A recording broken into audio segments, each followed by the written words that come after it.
Hey guys, I am back. I know it's been a while, but I decided to come back with this DIY bees wrap. It's getting really popular, and I figured I might as well show you guys how you can easily make it at home.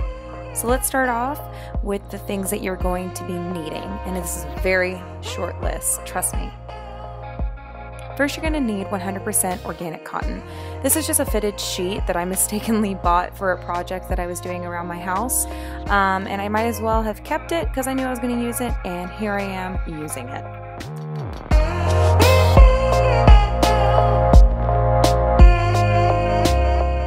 We're also going to need some parchment paper.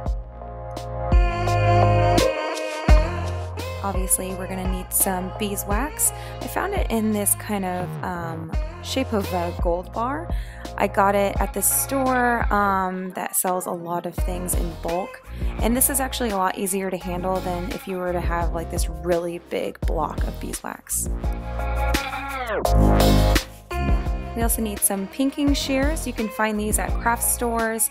It has the zigzag pattern. This is going to help the fabric from fraying. I'll also be leaving a link below so that way you guys can find where to get these. An iron as well. This is just one that my mom gave me. I have it on the cotton setting. It seems to have a lower heat than the other ones, which you don't need high heat on this at all. A grater of some sort. I have this 4-sided block grater. You don't want to use the big one that you would traditionally use for cheese. Use the smaller one here. This is going to be able to make the beeswax melt a lot quicker.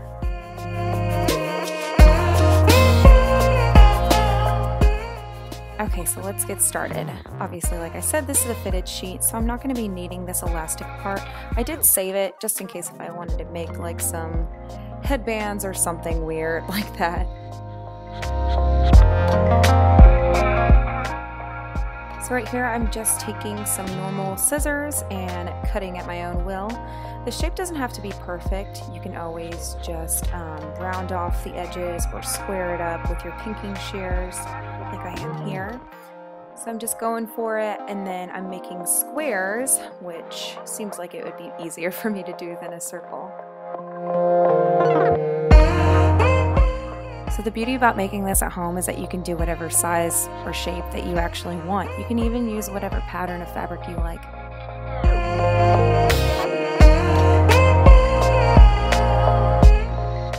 So this part is completely optional. I'm just ironing it down so that way all the sides are flat.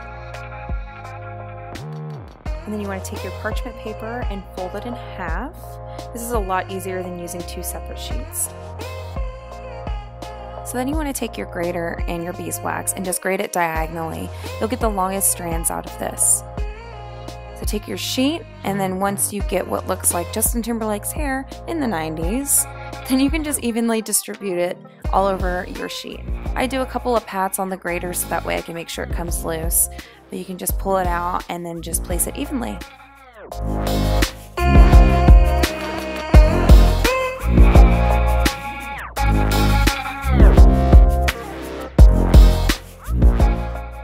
So once you get your sheet on one side, you're going to fold over the other one, making sure it's flat and you don't have any beeswax that's going to go underneath your iron either. And just take your iron and start ironing away.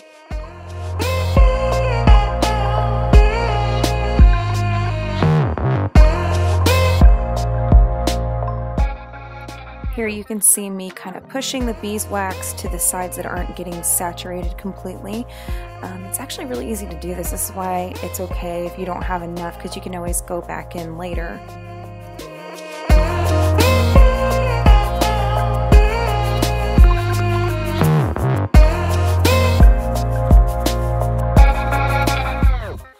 So I have read before that people like to hang their bees wrap after they're done so that way it dries, but all you really need to do is just wave it in the air a couple of times and it's good to go in seconds. If you feel like that you need to add a little bit more of a cling to it, just do another layer of the beeswax directly over the sheet that you have, and then just repeat the process.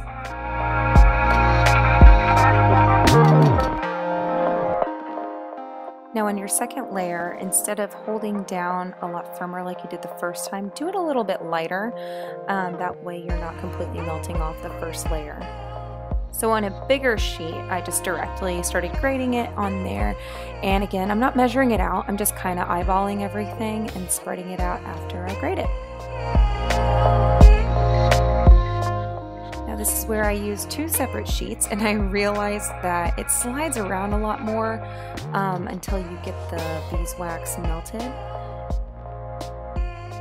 So here you can see I have a couple of spots that I'm missing, but I just took a little amount of beeswax and put it over those missing areas and ironed over it again, and I was good.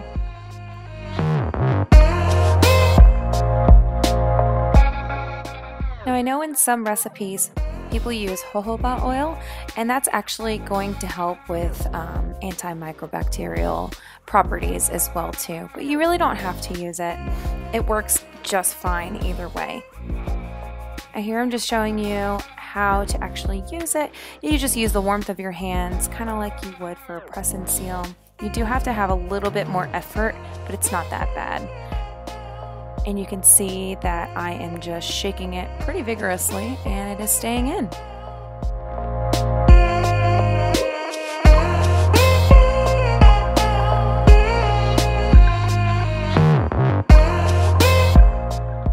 So for the real test, I actually took some water and put it in a jar and wanted to see if it would actually hold liquid at this point.